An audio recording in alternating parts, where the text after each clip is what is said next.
¿Qué tal? Buenas tardes. No os durmáis, es la hora de la siesta, así que si os aburrís os levantáis y hacéis algo, pero no os durmáis. Soy Isa Gárate y vengo a contaros, no soy una experta en inteligencia artificial, entonces no esperéis de mí eso, pongo las expectativas en su sitio, ¿no? Sin embargo, sí que tengo experiencia en producto, ¿no? Lo que quiero es contar cómo un cambio de paradigma tan grande como todo esto de GPT y la inteligencia artificial puede afectar y arrastrar el cambio en un equipo de producto, ¿no? Esa es la historia que quiero compartir con vosotros. Para ello, os voy a contar un poco la empresa donde trabajo, que se llama Landbot. Landbot nace en 2017, somos más de 60 personas con oficina central en Barcelona y más de 12 millones en inversión. Servimos a miles de usuarios en más de 80 países y desde el año pasado somos partners de Meta para la solución de Business Solution para WhatsApp. ¿Por qué? Porque nuestro producto es una plataforma de automatización conversacional. ¿Qué hacemos? Chatbots que conectan los negocios con sus usuarios finales, ¿no? Y el valor es toda la información que pueden sacar de esos chatbots para las empresas. El producto, por poneros un poco en contexto, es un canvas, es un sitio no-code donde la gente pone secuencias con bloques, las une y va viendo las entradas, las salidas y los caminos que quiere tener en esas conversaciones con sus clientes, ¿no? Se pueden publicar en web, en WhatsApp, en Facebook o si quieres con una API, pues en Telegram, Instagram, el canal que prefiera el negocio en este caso, ¿no? Os pongo en contexto con esto porque os preguntaréis. Casos de uso principales: generación de leads, captar nuevos usuarios, casos de soporte, preguntas y respuestas frecuentes, asistentes de ventas, todo lo que sea soporte al cliente final en grandes volúmenes, ¿no? Cuando ya la intervención humana cuesta dinero, cuesta tiempo y cuesta esfuerzo, ¿no? Todo lo que signifique automatizar. ¿Y por qué Landbot y la inteligencia artificial? Os lo pongo en contexto muy rápido. Ya veníamos oyendo el feedback de los usuarios de que a veces esas conversaciones son robóticas, no estoy hablando con una persona, no estoy hablando con un humano. Yo quiero hablar con alguien que me responda a mis cosas, ¿no? Porque al final están automatizadas para que si tú me dices verde, yo te digo rojo, ¿no? Y a veces rojo no tiene todo el sentido del mundo, ¿no? Entonces, sí que veníamos investigando cómo la inteligencia artificial nos podía ayudar un poco a mejorar esa calidad del servicio a las personas que respondían a los chats, ¿no? Pongo en contexto unos conceptos básicos de inteligencia artificial, sobre todo para que me podáis seguir un poco en lo que voy a hablar. No son difíciles, pero por si acaso. La inteligencia artificial, rama de la computación que busca simular la inteligencia humana. Large Language Models se llaman LLMs. Esto es ChatGPT. Es básicamente sistemas que te permiten generar contenido de cualquier tipo: texto, vídeo, foto, voz, audio, como si fuera una persona humana, ¿no? Como si fuera un humano. Y hay otro concepto que se llama Natural Language Understanding, que no es más que identificar el contexto de lo que una persona intenta decir. Si yo os digo, por ejemplo, me quedan pequeños esos zapatos de la talla 37, necesito una de la talla 38, ¿qué identificaría uno de estos modelos? Que quiere un cambio de zapatos, ¿no? Pero al final le he dicho una frase más larga con muchas palabras, ¿no? Entonces, ¿cómo entender el lenguaje natural y convertirlo en una intención para el usuario? Con estos tres conceptos quiero introduciros lo que para mí es un producto mínimo viable. Y digo para mí, ¿no? Es aquella versión del producto que te permite solo tener las funcionalidades mínimas para probar con los primeros usuarios, clientes, y ver qué feedback te dan, si estás en lo cierto o no estás en lo cierto. Esta es mi definición. ¿Con esto qué quiero decir? Que va a haber problemas de escalabilidad, que queremos sacarlo rápido y aprender, que no queremos una grande arquitectura, que vamos a generar deuda técnica, por mucho que luego den en el futuro, ¿no? Porque la idea es aprender si eso tiene sentido o no lo tiene. Si no lo tiene, no se hace. Si lo tiene, se hace bien, ¿no? Pero eso se hace más adelante. Para esto es un MVP, bajo mi punto de vista. Y ahora os voy a contar la historia de cómo empezamos y algunos errores para conduciros a lo que pasó después, ¿no? En este caso, el bloque de Natural Language Understanding, lo que os he dicho antes de intentar entender el contexto humano y sacar la intención que quiere para llevarle por un camino u otro, ¿no? En mayo de 2022 empezamos a diseñar este bloque. ¿Por qué? Porque teníamos este feedback de los clientes, la tecnología lo permitía, ya había ciertas tecnologías que te decían, oye, yo te hago estos algoritmos capaces de detectar el lenguaje natural y éramos capaces de integrarlo, ¿no? Entonces decidimos ponernos con ello. Pero hicimos algunas cosas un poco regulares. Intentamos resolver a la vez dos problemas de dos tipos de usuarios distintos. ¿Qué pasa cuando intentas resolver dos problemas que se parecen, pero que en el fondo no son iguales a la vez? Que la solución no termina de funcionar ni para uno ni para el otro, ¿no? Y eso fue un poco lo que nos pasó. En este caso queríamos dar soporte a un agente de soporte, que es una persona de cero tequi, que no se dedica a hacer código, ni que va a ser muy friki de las herramientas, y a un no-coder, que es una persona que ya tiene cierta tendencia a investigar, a empaparse, a probar herramientas, ¿no? Pues son incompatibles de alguna manera, ¿no? Entonces, al final, la solución a los dos no les iba a funcionar. El scope, el alcance del MVP que se define en ese momento es muy grande. Sí se ponen límites, pero en vez de poner límites a la funcionalidad, se le ponen límites al volumen. Podíamos aguantar no sé cuántos usuarios, podíamos soportar tantas requests, podíamos soportar un número de intenciones distintas, pero todas esas cosas se podían hacer, con lo cual el alcance de la funcionalidad era bastante grande. No se hacen suficientes test de usabilidad antes de ir a desarrollo. Es esto de gastas dinero en desarrollar para luego equivocarte y darte cuenta de que lo que has hecho no te funciona, ¿no? Había cosas que pasaron directamente de un diseño en Figma a desarrollo sin probarlo. Se hicieron test de usabilidad una vez estaba puesto con beta testers y vimos errores, ¿no? ¿Qué pasó? Pues que hubo que deshacer cosas, ¿no? ¿Eso qué hace? Alargar los plazos de desarrollo porque sabes que lo que tienes no te da soporte a lo que necesitas. Y al final tardamos 3-4 meses para lanzar un MVP. Para mí, igual para vosotros eso es muy poco tiempo, para mí es mucho, sobre todo en el contexto de startup del que venimos, con nuestro nivel financiero y el tiempo que necesitamos el tiempo que tenemos para generar outcomes, generar resultados, ¿no? 3-4 meses es tiempo. Es cierto que el verano estaba por medio, pero para un MVP del que pretendíamos aprender, no monetizar ni crecer muchísimo, era muchísimo tiempo de inversión, ¿no? Al final el tiempo es dinero.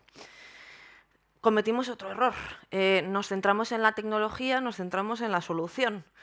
Y esto no estaba del todo alineado con la estrategia de la empresa en ese momento, ¿no? Hacíamos esa solución, pero ¿qué queríamos impactar? El growth, el crecimiento, quitar el churn, monetizar, activar, hacer engagement. No había una hipótesis clara de si hacemos esto, lo que va a mejorar es el engagement de nuestros usuarios, ¿no? Entonces, al final, esa hipótesis faltaba para obtener los resultados esperados y, sobre todo, para que el negocio entendiera y pudiera darnos soporte en ese tipo de decisiones. Y otro error fue no plantear con tiempo el go-to-market, el training a los equipos de Customer Support, involucrar a marketing para hacer un lanzamiento a medida, que Sales pudiera responder a las preguntas mínimas. Sí que elegimos que no íbamos a abrir ese producto a todos los usuarios y teníamos como un grupo de testers, pero no habíamos definido bien quién eran los testers, porque eran dos tipos de user personas, ¿no? Entonces, al final, era un poco difícil. Y al final, ¿qué pasó? Que solo funcionaba para power users de Lambot. ¿Qué me refiero con un power user? Un usuario que ya conocía la herramienta, tenía esa problemática y además tenía pues ese punto friki, ¿no? De quiero hacer esto y voy a invertir el tiempo, ¿no? Pero, sin embargo, ese tipo de usuario tampoco es masivo en el mercado, ¿no? Entonces era como para negocio, no era quizás el mejor target, ¿no? Con todo esto aprendimos mucho porque de los errores se aprende. Y no está mal equivocarse, es mejor equivocarse pronto y aprender que no aprender nunca, ¿no? Entonces decidimos cambiar nuestra forma de trabajar y a partir de septiembre más o menos de 2022 empezamos a cambiar cosas. Algunos os van a parecer clichés de los que leéis en libros de producto y en artículos y demás, pero esto sí que es real, ¿no? Se puede llegar a hacer, lleva tiempo, pero al final tienes que ir poniendo estas cosas en su sitio, ¿no? Pasamos de ser una feature factory a buscar el outcome, a buscar los resultados, ¿no? A buscar que esto funcionara de verdad. Buscábamos outcomes y no outputs. No queremos features, no queremos un roadmap con timing y con una feature específica, queremos saber qué resultado esperamos, qué resultado perseguimos. Empezamos a poner foco. Definimos OKRs, que ya se hacía antes, pero se elige un OKR en concreto, ¿no? Esto es lo que queremos atacar y se comunica a los equipos. Antes los equipos tenían esa sensación de querer atacar muchas cosas a la vez y no tener certeza de a dónde queríamos ir, ¿no? Sobre comunicar para alinear. Es una tontería, pero como product managers tenemos que alinear y para eso está lo de repetir y repetir y repetir y te cuento la misma historia y te escucho y te pregunto y comunico y comunico. Mucho mejor eso que decir una cosa y darla por entendida, ¿no? Porque al final eso te vuelve como un boomerang. Empezamos a hacer procesos de discovery y delivery, a invertir mucho tiempo en hacer discovery, en entender el problema antes de meterse en hacer la solución, ¿no? Y eso es tiempo que decides dedicar y que tienes que quitar de otros sitios. Y luego invertimos un poco en las personas, en Empower Teams, ¿no? En equipos que se sintieran un poco más empoderados de poder hacer cambio, de poder gestionar el cambio. Reorganizamos todo el equipo de tecnología y producto, definiendo dominios de negocio y a qué íbamos a atacar, ¿no? ¿Qué métricas queríamos impactar? E hicimos comunicaciones internas recurrentes. Cada 2 semanas comunicamos en qué estamos trabajando, por qué, qué es lo que hemos aprendido, qué es lo que vamos a hacer, qué es lo que no vamos a hacer, ¿no? Esto viene a ser sobre comunicar, pero ayuda mucho a que todo el mundo entienda en dónde estás y en dónde no estás, ¿no? Y que no te vengan a decir por qué no has hecho esta otra cosa, ¿no? Porque estoy buscando este resultado y estoy haciendo esto en este momento, ¿no? Al final ayuda mucho a gestionar las expectativas de los stakeholders, de alguna manera. Hicimos hiring, completamos equipos a los que le faltaban perfiles, ¿no? Al final decidimos que necesitábamos hacer ciertas cosas y necesitábamos ciertos perfiles, se contrató. Y sobre todo se intentó generar la sensación del propósito y la visión, el por qué y el para qué de las cosas, ¿no? No hacemos las cosas porque sí, ni tenemos un deadline para entregar, ni queremos sacar muchas features, sino que lo que queremos es conseguir ciertas cosas con una satisfacción del usuario, por supuesto, ¿no? Pero de alguna manera mejor. Y entonces, en octubre de 2022, en los OKRs que se definen, se decide poner foco en la activación de nuevos usuarios. ¿A qué le llamamos activación en Landbot? Usuarios que llegan a nuestra plataforma, hacen un chatbot y ese chatbot lo publican y empieza a recibir respuestas. Es decir, empieza a generar valor para nuestro cliente porque genera valor para su propio usuario, ¿no? Cuando un usuario hace eso, le consideramos que se ha activado porque está utilizando el producto en realidad, ¿no? Y lo primero que pensamos es cómo podemos mejorar la activación de nuestros usuarios. Y hasta este momento teníamos como 2 opciones en el producto. Este es el proceso de onboarding. Start from scratch. El canvas ese que os he enseñado aparecía vacío y decías, oye, créate tu flujo y pon tus bloques según tú quieras. O utiliza un template, que era pues yo qué sé, de generar ventas o de dar respuestas a procesos de soporte o lo que fuera. Y decidimos añadir una tercera opción que llamamos Build It For Me, construyeme un bot. ¿Por qué? Simplemente queríamos aprender qué es lo que quería ese usuario nuevo que llegaba a la plataforma. Entonces era un campo de texto libre que decía, oye, ¿qué quieres hacer? Y te vamos a ayudar a hacerlo. Entonces nos describían, pues oye, yo quiero un bot que me ayude a vender más chupachuses en la tienda por las tardes. Estupendo. Les decíamos después, estamos trabajando en ello. Si queréis tener una call con nosotros, estaremos contentos de escuchar vuestra necesidad y vuestro problema, ¿no?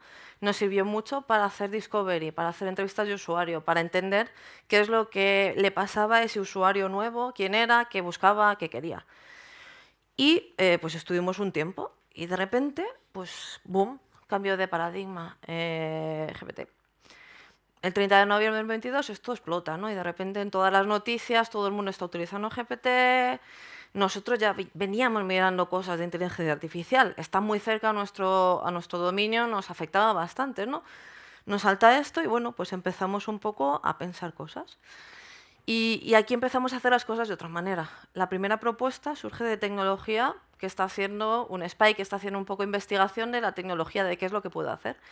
Y hace un bot que es este, que eran los Reyes Magos, que decían, oye, somos los Reyes Magos, queremos hacerte un bot, ¿qué es lo que quieres hacer? El usuario simplemente tenía que describir con palabras qué es lo que él quería hacer. Quiero que me construyas un bot que sirva para dar soporte a mis clientes durante los fines de semana que yo estoy no trabajando, ¿no? Fuera del horario laboral. Y básicamente es lo que te hacía. Te generaba los bloques, te generaba esa secuencia en el canvas y te lo hacía de una manera básica. Quizás no utilizaba igual cosas muy complejas, pero te construía ese bot de esa manera, ¿no? Lo probamos durante el offsite, estuvimos poniendo a la prueba pues, todo el equipo de producto y tecnología, jugando un poco qué pasaba. Y dijimos, vaya, pues si tenemos como prioridad conseguir que la activación mejore, y además tenemos un sitio que se llama Build It For Me, que esto fue casualidades de la vida. No, en ningún momento cuando pusimos esto en la plataforma habíamos pensado en lo otro. Tenemos este sitio, vamos a unir las piezas. Total, que en enero de 2023 lanzamos la funcionalidad real del Build It For Me, que hacía un bot con lo que el usuario pedía. Esto se lanzó en 2 semanas con navidades por medio. Fijaros la diferencia entre lanzar 4 meses un MVP como el de antes, o en 2 semanas conectar piezas, saber para qué hacemos lo que hacemos y hacerlo, ¿no? En 2 semanas sale esto a producción. Y aquí voy a hacer una parada para recordaros mi definición o cómo entiendo yo lo que es un mínimo producto viable. Es aquel que se usa por los early customers, que puede tener fallos de arquitectura, que puede tener deuda técnica, que puede fallar en ciertas cosas, porque lo que queremos es aprender, ¿no? Pues había casos como este. Le dábamos un ejemplo, oye, dinos tu bot, ¿qué quieres hacer? Y le dábamos un ejemplo. Pues mucha gente ponía letrajas, ahí no, lo que fuera, ¿no? O ponía, bueno, hemos visto respuestas muy curiosas, desde quiero una novia virtual hasta bastantes cosas que hemos llegado a leer por ahí, pero bueno, ¿qué hace GPT con esto? Absolutamente nada, ¿no? Dice, esto no lo entiendo, ¿no? ¿Qué pasó? La primera versión de este MVP tenía un 40% de fallo. Es muy alto, es un porcentaje muy alto, pero claro, hemos tardado 1 semana y media, 2 en construirlo, teníamos el feedback. ¿Por qué fallaba? Pues nos dimos cuenta de que fallaba por 2 cosas. Una, la tecnología era súper nueva, estaba muy verde y había fallos de servidor. Era simplemente no contestamos a las llamadas porque estamos a tope, porque no nos dan los servidores, por lo que fuera, ¿no? Nos daba un error. Ante eso nosotros podíamos hacer poco para gestionarlo, ¿no? Es decir, si la tecnología es muy madura, pues es consecuencia que tenemos que intentar paliar o vivir con ella, ¿no? Y las otras veces normalmente era porque el usuario escribía algo que no tenía ningún sentido. Entonces, como no tenía sentido, la inteligencia artificial no era capaz de comprenderlo. Pero eso sí que era algo que nosotros podíamos mejorar, ¿no? Total, que estuvimos iterando y el 23 de febrero decidimos hacer un lanzamiento en Product Hunt. ¿Para qué? Para aprender. Nos pusimos a trabajar con marketing, con customer service, con ventas, hicimos el lanzamiento en Product Hunt.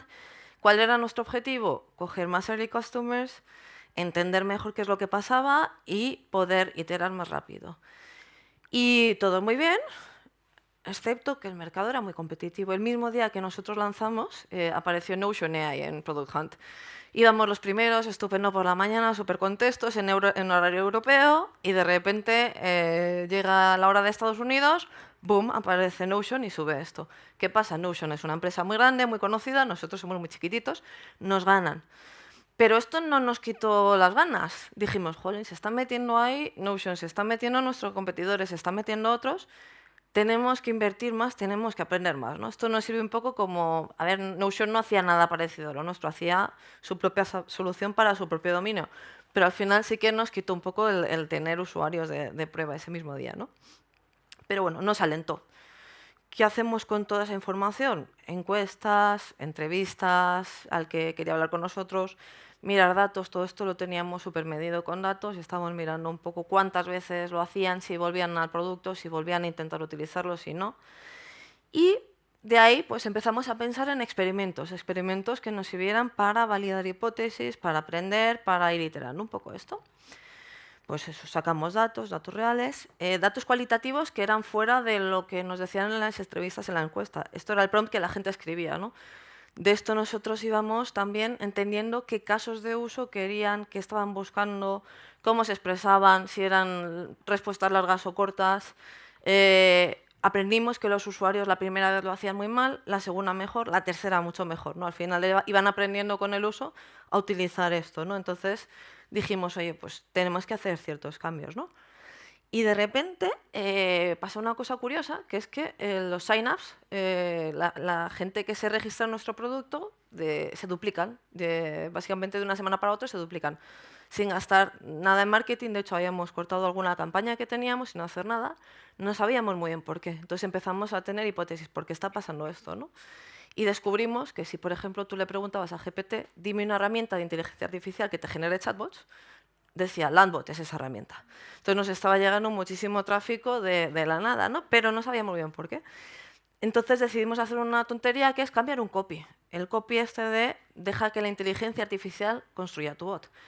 Y ver qué pasaba. ¿Qué pasó? Que por ese camino se empezó a ir pues, un 30-35% del tráfico. Empezamos a hablar con ellos y efectivamente era gente interesada en la inteligencia artificial, ¿no? Más razones para intentar un poco aprender más, invertir más, entender más. Y decidimos que lo que antes era un botón que era pequeñito en un sitio, pues necesitaba un espacio prominente en la homepage y básicamente un call to action con un botón de inteligencia artificial. ¿Qué hizo esto? Multiplicar el número de personas que utilizaba esta funcionalidad, multiplicar el feedback, multiplicar nuestro aprendizaje y darnos más pistas de por dónde seguir, ¿no? Que es lo que estamos haciendo ahora. ¿Qué cosas más hacemos? Pues empezamos a colaborar en inteligencia artificial con otros equipos. Nos damos cuenta de que producto y tecnología estamos a tope con esto, que estamos aquí aprendiendo, leyendo, mirando competencia, haciendo de todo, y que ventas empieza a pasarlo mal en las llamadas porque la gente les hace preguntas y ellos no tienen formación, ¿no? Entonces decimos, oye, vamos a intentar contaros más información para que podáis utilizarlo en las llamadas de venta. Con el equipo de Customer lo mismo, empezaban a tener preguntas a las que no sabían responder, ¿no? Entonces empezamos un poco a ayudarles a generar ese contenido, a responder las calls, ¿no? Esto hace pues, que al final recibamos muchísimo más feedback, porque cuando ya empiezan a entender las conversaciones, empiezan a decirnos más cosas, ¿no? Al final es un poco bidireccional. Pero, como no todo es bueno, en algún momento en marzo vemos que empezamos a bajar la velocidad de lo que hacemos. Y en un momento hacemos un poco retro, ¿qué es lo que está pasando? ¿No? Y nos damos cuenta de que tenemos falta de foco, la locura de quererlo todo. Stakeholders pidiendo, usuarios pidiendo, la gente diciéndonos de todo, muchísima información, sobredosis de información. Y eso al final te genera un poco casi parálisis por análisis, ¿no? Porque tienes tanto que analizar que no te da tiempo, ¿no? Somos un equipo pequeño y tenemos prioridades que compiten. Si llega un bug gordo, si llega un problema gordo de negocio, desgraciadamente tenemos que parar de hacer lo que estamos haciendo para solucionar ciertos problemas. No podemos evitarlo, no es nuestra naturaleza y tenemos que hacerlo. La inteligencia artificial evoluciona súper rápido. Empieza el 3.0, el 3.5, el 4, de repente Google saca sus propios modelos, de repente Microsoft también lo saca. Al final esto nos abre como el espectro de cosas que quizás merece la pena analizar, ¿no? Y eso pues retrasa, ¿no? Y muchísimos datos que procesar. ¿Y ahora qué? En ese momento decimos, ¿qué hacemos ahora? ¿No? Que esto tenemos que tomar una decisión.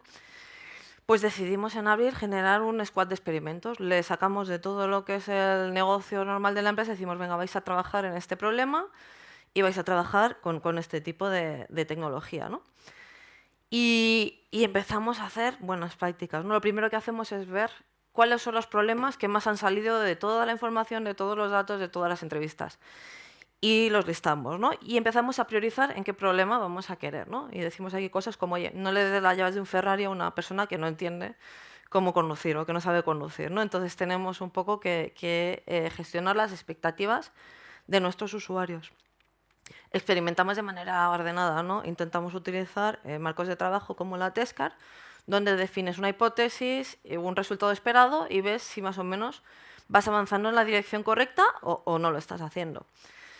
Y hacemos más iteraciones más rápidas. Esta iteración, por ejemplo, servía para ayudar al usuario a escribir un prompt que tuviera sentido, ¿no? Dábamos casos de uso de las principales industrias que nos utilizan como producto para ayudar al usuario a hacerse una idea de qué información era buena para obtener un buen resultado, ¿no? Esto mejoró del 50%, o sea, bajó del 50% los prompts un poco raros a un 10%. Simplemente darles esta pista, ¿no? Es un cambio relativamente fácil en desarrollo porque es una cosa visual, no tiene una lógica muy grande detrás, ¿no?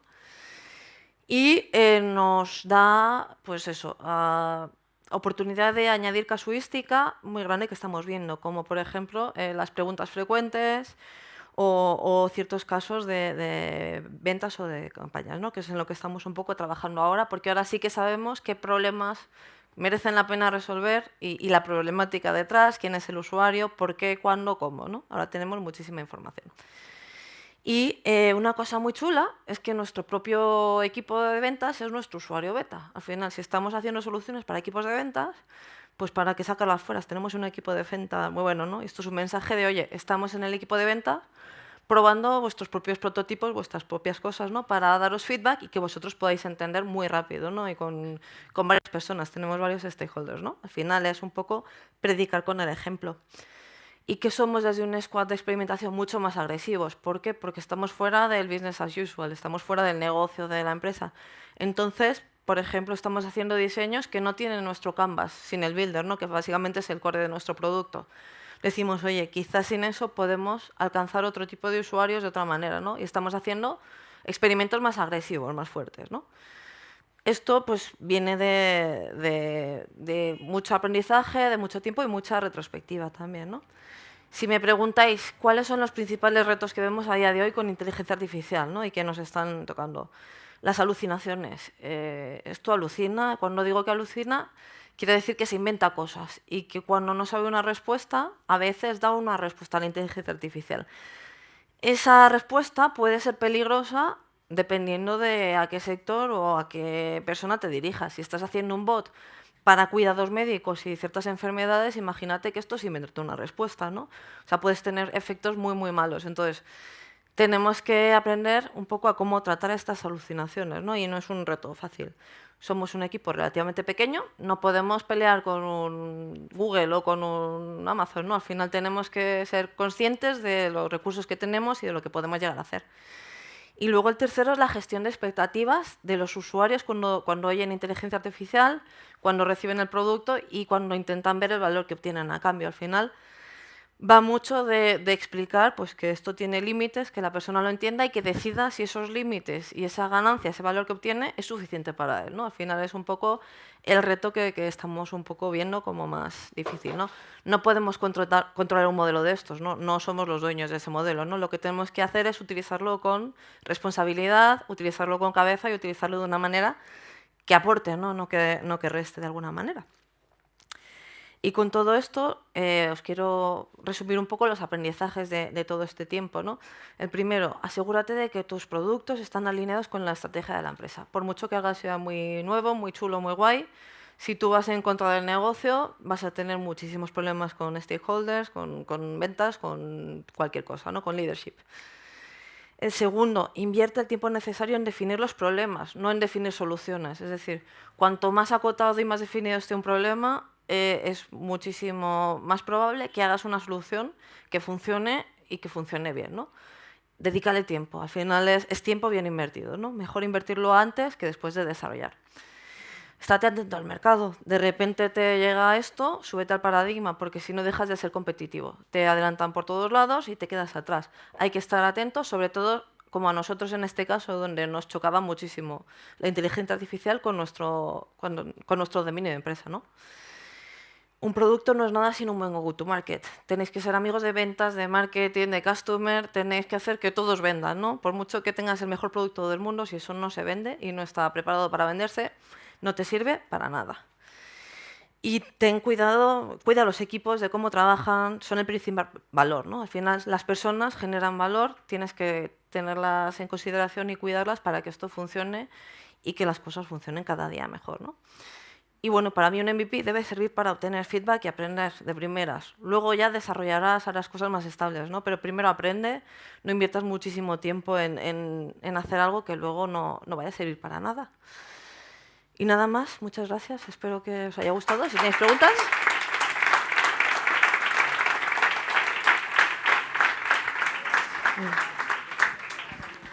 Vale, tenemos tiempo para una pregunta.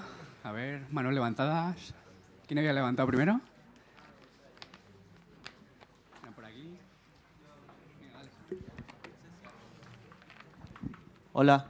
Hola. Una pregunta sobre la gestión de expectativas, porque cuando hablamos de ahí, ahora en todos lados podemos ver que la IA hace esto, ahí hacen vídeos, crean contenidos y puede ser que los usuarios piensan que la IA puede hacer cualquier cosa. En este caso, ¿cómo podéis vosotros dar como un límite de lo que puede ser la vuestra IA en este caso para el usuario? Estamos intentándolo, acotando mucho el caso de uso, la problemática, la persona y el contexto. Es decir, no sirve para todo, dejamos muy claro que resuelve un problema en concreto. Y así estamos encontrando poco a poco la manera de forzar esto. Luego también al usuario hay que darle quizás esa vía de escape, ¿no? Que al final puedes decir, oye, cuando algo no me termina de convencer, quizás necesito salir de aquí, ¿no? Entonces, la gestión de expectativas del humano contra la máquina también va de confianza, ¿no? De yo me siento cómodo o yo ya no estoy cómodo y quizás quiero salir. Y estamos un poco jugando con todas estas piezas. No es fácil, ¿eh? Es bastante complicado, pero bueno, estamos viendo ahí los puntos de fricción. Vale, estamos fuera de tiempo ya. Vais a poder contar con Isabel más tarde en el networking. Así que muchas gracias por vuestra charla. Gracias.